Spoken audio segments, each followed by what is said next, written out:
नमस्कार दोस्तों, मैं हूं आपका होस्ट और दोस्त और आपका एक बार फिर से बहुत बहुत स्वागत है वाइस पाठशाला में। वाइस पाठशाला पर हम आपको क्लास 10th सोशल साइंस का कंप्लीट सिलेबस करवाने वाले हैं, जो कि आपके बोर्ड एग्जाम के लिए इम्पॉर्टेंट रहने वाला है। हमने लगभग सारे चैप्टर्स करवा दिए हैं, दो तीन चैप्टर बाकी हैं। उसके बाद में हम वन शॉट सीरीज स्टार्ट करेंगे और उसके बाद में हम मोस्ट इम्पॉर्टेंट क्वेश्चंस का सीरीज स्टार्ट करेंगे। ये जो सीरीज़ है ये आप लोगों के लिए बहुत इंपॉर्टेंट रहने वाली है। तो अगर अभी तक आपने इस चैनल को सब्सक्राइब नहीं किया है तो ज़रूर से इस चैनल को सब्सक्राइब कर लीजिए। हमारा चैनल नया चैनल है, अगर आप सब्सक्राइब करते हैं तो हमको मोटिवेशन मिलता है। अब आज की क्लास के अंदर हम ज्योग्राफी का चैप्टर नंबर 6 मैन्युफैक्चरिंग इंडस्ट्री का लेक्चर नंबर 2 करने वाले हैं, लेक्चर नंबर 3 करने वाले हैं। हमने लेक्चर नंबर 1 और लेक्चर नंबर 2 ऑलरेडी कर दिया है। अब स्टार्ट करने से पहले मैं एज यूजुअल आपको बताता हूँ इस चैप्टर में हम क्या पढ़ रहे हैं। इस चैप्टर में हम पढ़ रहे हैं क्लासिफिकेशन ऑफ इंडस्ट्रीज। इंडस्ट्रीज का हम क्लासिफिकेशन पढ़ रहे हैं, जिसमें अगर हम पिछली बार की बात करें तो हमने एग्रो बेस्ड इंडस्ट्रीज पढ़ी थी। Agro based industries, agro based industries में भी हमने मेन जो पढ़ी थी वो हमने पढ़ी थी टेक्सटाइल इंडस्ट्री। अब इस टेक्सटाइल इंडस्ट्री में हमने सबसे पहले पढ़ी थी कॉटन इंडस्ट्री, फिर हमने पढ़ी जूट इंडस्ट्री और लास्ट में हमने जो है वो इसमें हमने पढ़ी शुगर इंडस्ट्री। अब आज की क्लास के अंदर अगर हम देखें तो आज हम जो है वो मिनरल बेस्ड इंडस्ट्री पढ़ेंगे, मिनरल बेस्ड इंडस्ट्रीज। उसके बाद में हम एल्यूमिनियम इंडस्ट्री पढ़ेंगे,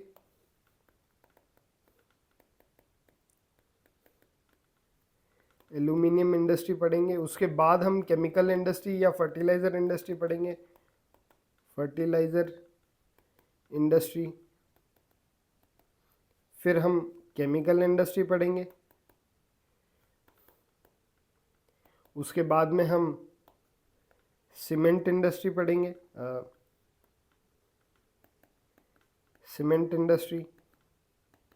सीमेंट इंडस्ट्री के बाद में हम पढ़ेंगे आपका ऑटोमोबाइल इंडस्ट्री और लास्ट में हम पढ़ेंगे आईटी इंडस्ट्री।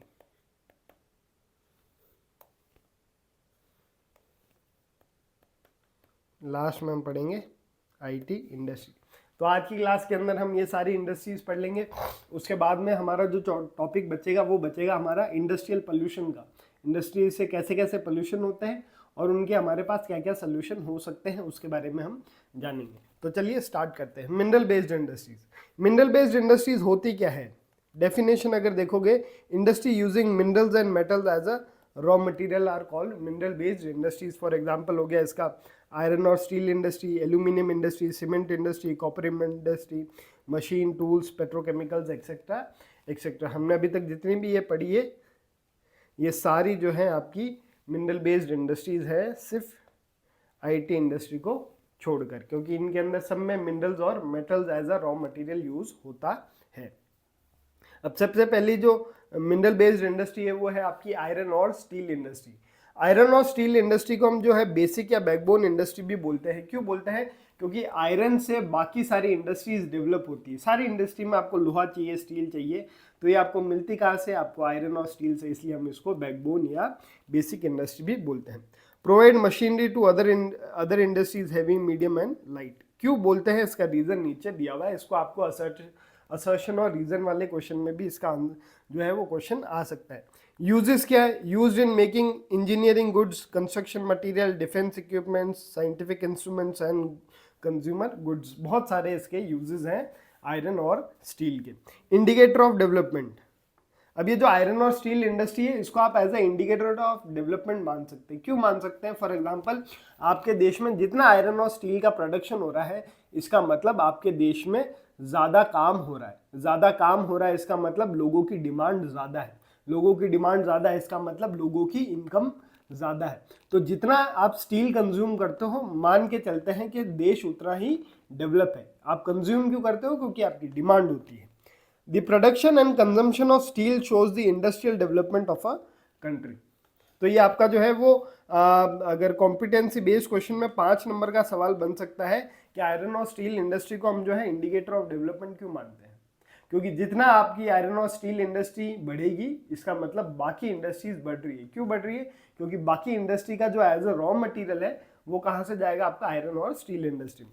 इसका रॉ मटेरियल जो है आयरन और स्टील इंडस्ट्री में, मेन रॉ मटेरियल आपका आयरन ओर है, उसके बाद में कोयला है और उसके बाद में लाइमस्टोन है। इसका रेशियो है 4:2:1। 4 किलो आपका लोहा, 2 किलो आपका कोयला, 1 किलो आपका लाइमस्टोन, ये जाता है तो आपका जो है वो स्टील बनता है। इस रेशियो में हम जो है वो इसको डालते हैं। तो रॉ मटेरियल आप देख लेना, ये तो मेन रॉ मटेरियल है। इसके अलावा भी और सारे मटेरियल्स हैं, जैसे मैग्नीज है, निकल है, क्रोमियम है, use to harden and improve steel quality. और भी बहुत सारे लगते हैं, लेकिन मेन जो है ये 3 है। आगे देखो, process of steel manufacturing. Steel manufacturing के लिए क्या करते हैं हम? ये सारे जो है ये 3 रॉ मटेरियल और इसके अलावा ये सारे रॉ मटेरियल एक ब्लास्ट फर्नेस में डाल देते हैं। Raw material are heated, impurities are removed. Blast furnace में डाल के इसको हीट करते हैं तो इम्प्योरिटीज इसकी रिमूव हो जाती है। उसके बाद आपको जो वो मटेरियल मिलता है उसको हम पिग आयरन बोलते हैं। पिग आयरन क्या है? Molten iron poured into moulds called pig. Pigs जैसे जो है वो आपको जो लोहा आपके पास बचा है, मोल्टन लोहा जो बचा है, उसको हम जो है साँचों में डालते हैं, उस साँचों को हम पिग्स बोलते हैं। फिर उन पिग्स से हम स्टील बनाते हैं। पिग आयरन रिफाइंड, उस पिग आयरन को हम और रिफाइन करते हैं जिसमें मैग्नीज, निकल, क्रोमियम डालते हैं और उसको स्टील बनाते हैं। और उसके बाद में उसका जो है हम उसको अलग अलग शेप्स देते हैं, जैसे रोलिंग में दे देते हैं, प्रेसिंग में दे देते हैं, फोल्डिंग इनटू यूजेबल फॉर्म्स। तो 4 स्टेप्स है। सबसे पहले हम जो है उसको गर्म करते हैं, फिर हम उसको साँचों में डालते हैं, फिर साँचों में डाल के उसको वापस से प्योर करके उसमें और जो है मिनरल्स ऐड करते हैं और उसके फाइनली बाद में हम उसको शेप करते हैं। इसका मेजर रीजन क्या है? Chota Nagpur plateau, due to cheap coal, iron और वाटर एंड लेबर। मैंने बोला सारी इंडस्ट्री जो है वो रॉ मटेरियल के पास में लगती है। मेन रॉ मटेरियल क्या? आयरन और स्टील इंडस्ट्री का आयरन और कोयला, ये छोटा नागपुर प्लेटो में आपको मिलता है।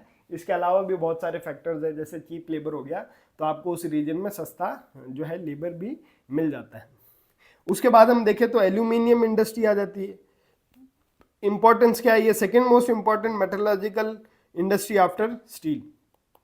आयरन और स्टील के बाद में जो सेकेंड मेटलर्जिकल इंडस्ट्री है वो स्टील है। मेटलर्जिकल इंडस्ट्री क्या होता है? जब आप मेटल को एक्सट्रैक्ट करते हो उसको मेटलर्जिकल इंडस्ट्री बोलते हैं। इसके प्रॉपर्टीज क्या एल्यूमिनियम के? कि ये लाइट वेट है, इस पर जंग नहीं लगता है, ये मेलिएबल है, ये गुड कंडक्टर है और स्ट्रॉन्ग व्हेन अलॉयड। इसको अगर किसी और के साथ मिलाए तो और ज़्यादा ये स्ट्रॉन्ग हो जाता है। इसके यूजेस क्या है? Used in aircraft, utensils, wires, machineries, substitute for steel, copper, zinc and lead. इसको हम एज अ सब्स्टिट्यूट भी यूज कर सकते हैं। और आप जितने भी प्लेन्स देखते हो वो ज़्यादातर प्लेन जो है आपके एल्यूमिनियम के बनते हैं। जो आपका आईफोन आता है वो भी एल्यूमिनियम के कवर का बना होता है, ठीक है। फिर अगर अपन रॉ मटेरियल देखेंगे तो इसका मेन रॉ मटेरियल जो है वो बॉक्साइट है, डार्क रेड ओर। 4 से 6 टन बॉक्साइट से जो है 2 टन एल्यूमिनियम निकाला जाता है और उस 2 टन एल्यूमिनियम से 1 टन एल्यूमिनियम निकाला जाता है। तो मेन जो रॉ मटेरियल है वो बॉक्साइट है। बॉक्साइट को हम प्योर करके उसमें से एल्यूमिनियम निकालते हैं और एल्यूमिनियम को हम प्योर करके उसमें से एल्यूमिनियम निकालते हैं, ठीक है। उसके बाद लोकेशन कहाँ पर है? जहाँ पर एल्यूमिनियम जहाँ पे बॉक्साइट मिलता होगा। तो उड़ीसा हो गया आपका, वेस्ट बंगाल, केरला, उत्तर प्रदेश, छत्तीसगढ़, महाराष्ट्र, तमिलनाडु, यहाँ पर आपकी एल्यूमिनियम स्मेल्टिंग इंडस्ट्रीज है। फैक्टर्स ऑफ लोकेशन क्या है? Requires cheap electricity, assured supply of bauxite. Industry की लोकेशन कहाँ डिपेंड करती है? बहुत सारे फैक्टर है, लेकिन मेन फैक्टर जो है वो रॉ मटेरियल का है। मैन्युफैक्चरिंग प्रोसेस क्या है? आप जो है वो माइनिंग करके बॉक्साइट लेके आते हो, बॉक्साइट को आप रिफाइन करते हो और उसमें से आप एल्यूमिनियम स्मेल्टर में डालते हो। उसके अंदर आप जब एल्यूमिनियम स्मेल्टर में डालते हो तो आप उसमें क्रोलाइट डालते हो, तो वो इलेक्ट्रोलाइसिस का प्रोसेस करता है और रिफाइन करता है।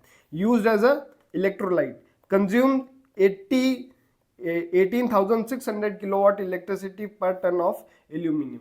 1 टन एल्यूमिनियम बनाने के लिए आपको 18,600 किलोवाट की इलेक्ट्रिसिटी चाहिए। आप बॉक्साइट को पहले स्मेल्टर में डालते हो, आप उसमें उसको गर्म करते हो और बाद में उसमें क्रोलाइट डालते हो ताकि इम्प्योरिटीज उसकी रिमूव हो जाए इलेक्ट्रोलाइसिस प्रोसेस से। फिर आपके पास जो बचता है वो एल्यूमिनियम बचता है। फिर हम देखेंगे केमिकल इंडस्ट्रीज। केमिकल इंडस्ट्री की ग्रोथ देखिए, one of the fastest growing industry in India. India में अगर सबसे तेजी से कोई इंडस्ट्री बढ़ रही है तो वो आपकी केमिकल इंडस्ट्री है। Produces both large scale and small scale chemical goods.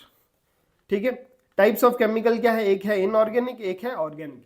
Inorganic और ऑर्गेनिक के अंदर क्या डिफरेंस होता है आपको कमेंट करके बताना है। इनऑर्गेनिक केमिकल्स जैसे include sulphuric acid used in fertiliser, plastic, synthetic fibre and paints, nitric acid, soda ash, alkalis used in glass, soap, detergent, paper industry etcetera etcetera. Organic chemicals की बात करेंगे तो derive from petroleum and natural gas, petrochemicals उनको हम बोलते हैं, use in synthetic rubber, plastic, dyes, synthetic fibre, pharmaceuticals etcetera etcetera. Distribution कहाँ पर है, केमिकल इंडस्ट्री लगभग आपको पूरे इंडिया में देखने को मिलेगी। Chemical industries are spread all over the India due to high demand from various sectors. तो सबसे फास्टेस्ट ग्रोइंग है।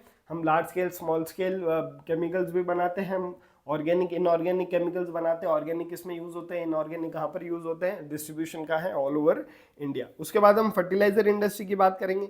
इंपॉर्टेंस क्या है, the fertilizer industry is essential for agriculture as it provides nutrients to soil and help increase the farm productivity. Soil को nutrients provide करती है और farm की प्रोडक्टिविटी बढ़ाती है। मेन टाइप ऑफ फर्टिलाइजर हमारे पास में तीन है। नाइट्रोजन फर्टिलाइजर जिसको मेनली यूरिया बोलते हैं, फॉस्फेटिक फर्टिलाइजर जिसको हम डीएपी बोलते हैं, और आपका एक कॉम्प्लेक्स फर्टिलाइजर होता है जिसके अंदर जो है इन तीनों का रेशियो होता है एनपीके, नाइट्रोजन, फॉस्फोरस और आपका पोटैश। ये दोनों तो आपको इंडिया में मिलता है, पोटैश आपको इंडिया में नहीं मिलता, तो पोटैश हम 100% बाहर से एक्सपोर्ट करते हैं। Dependency on imports, India does not have reserve of potash, so potash fertilizers are entirely imported. आपसे पूछ सकते हैं कौन सा हम फर्टिलाइजर जो है वो 100% इंपोर्ट करते हैं। फर्टिलाइजर इंडस्ट्री देखेंगे तो पोस्ट ग्रीन रेवोल्यूशन इसका बहुत तेजी से एक्सपेंशन हुआ है। After green revolution fertilizer industry spread to many states such as Gujarat, Tamil Nadu, Uttar Pradesh, Punjab, Kerala. This state contribute half of the total fertilizer production. ये जो ऊपर मैंने स्टेट लिखे हैं ये 50% ऑफ फर्टिलाइजर प्रोडक्शन का कंट्रीब्यूशन करते हैं। अदर स्टेट्स कौन से हैं, Andhra Pradesh, Odisha, Rajasthan, Bihar, Maharashtra, Assam, West Bengal, Goa, Delhi, Madhya Pradesh, Karnataka etcetera etcetera. लेकिन ये आपको ध्यान में रखना है क्योंकि मेजर स्टेट्स ये है। उसके बाद हम चलेंगे तो सीमेंट इंडस्ट्री आ जाती है। इंपॉर्टेंस क्या है, cement is crucial for construction activities, for example building houses, bridges, roads, dams, airport, factories etcetera etcetera. Raw material क्या है, सीमेंट इंडस्ट्री का मेन रॉ मटेरियल है आपका लाइमस्टोन, सिलिका, एल्यूमिना और gypsum. Also need coal and electric power for production, लेकिन main जो है आपका इसमें लाइमस्टोन रॉ मटेरियल है। लोकेशन फैक्टर्स कहाँ पर है, जहाँ पे लाइमस्टोन मिलेगा आपको। Cement plants are usually located near limestone deposits, main raw material. The industry also require rail transport for distribution. आपने जब सीमेंट बना दी तो उसको आपको एक जगह से दूसरी जगह भेजना है तो आपको रेल का नेटवर्क अच्छा चाहिए। फर्स्ट सीमेंट प्लांट कहाँ पर लगा, the first cement plant in India वो सेटअप इन चेन्नई 1904। 1904 के अंदर पहला इंडिया का सीमेंट प्लांट लगा है। ठीक है, उसके बाद अगर हम देखेंगे तो पोस्ट इंडिपेंडेंस ग्रोथ अगर देखोगे सीमेंट इंडस्ट्री की बहुत तेजी से हुआ है क्योंकि इंडिया में बहुत तेजी से काम हुआ है कंस्ट्रक्शन के मामले में। After independence the cement industry expanded rapidly. क्यों, today India is one of the largest producer and exporter of cement in the world. आज़ादी के बाद क्यों बढ़ा है, क्योंकि आज़ादी के बाद हमारा कंस्ट्रक्शन प्रोसेस बहुत तेजी से बढ़िया, इसलिए सीमेंट का प्रोडक्शन भी बहुत तेजी से बढ़िया। इंडिया अभी वर्ल्ड में लार्जेस्ट इंपोर्टर और एक्सपोर्टर है सीमेंट का। स्ट्रैटेजिक लोकेशन कहाँ पर है, many cement plants are located in Gujarat with ease access to Gulf countries for the export। आपको जो लाइमस्टोन का बेल्ट है, लाइमस्टोन आपको मिलता है राजस्थान में, लेकिन इंडस्ट्री सारी लोकेटेड है गुजरात में। क्यों, गुजरात में सीमेंट बनती है, उसको रेल के माध्यम से गुजरात पहुंचाया जाता है और गुजरात से बाहर एक्सपोर्ट किया जाता है। मैंने बोल रहा हूँ सीमेंट का हम लार्जेस्ट एक्सपोर्टर है, मतलब हम बाहर भी बेचते हैं।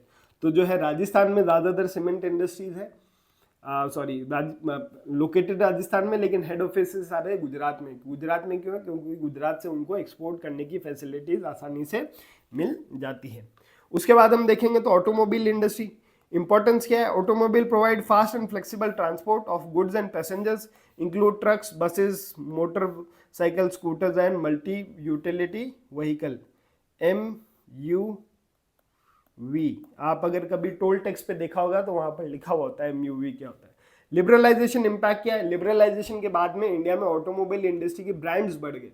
पहले बाहर की कंपनी यहाँ पर आकर फैक्ट्री नहीं लगा सकती थी, बाहर की कारें यहाँ बेच नहीं सकती थी, लेकिन लिबरलाइजेशन हुआ, उसके बाद बाहर की कंपनीज भी आने लगी, कार भी आने लगी, तो ऑटोमोबाइल इंडस्ट्री का एक्सपेंशन हुआ। After liberalisation 1991 many foreign companies entered India, this led to rapid growth of passenger and commercial vehicles market. Major centres क्या है? Delhi, Gurgaon, Mumbai, Pune, Chennai, Kolkata, Lucknow, Indore, Hyderabad, Jamshedpur, Bangalore, etcetera etcetera. ये आपके लिए मैप के लिए इंपॉर्टेंट है। आपसे पूछ सकते हैं ऑटोमोबाइल इंडस्ट्री का हब कौन सा है, तो आपसे पूछ सकते हैं इसमें। कंट्रीब्यूशन क्या? Creates large scale employment, supports many ancillary industries, tyre, glass, battery, steel.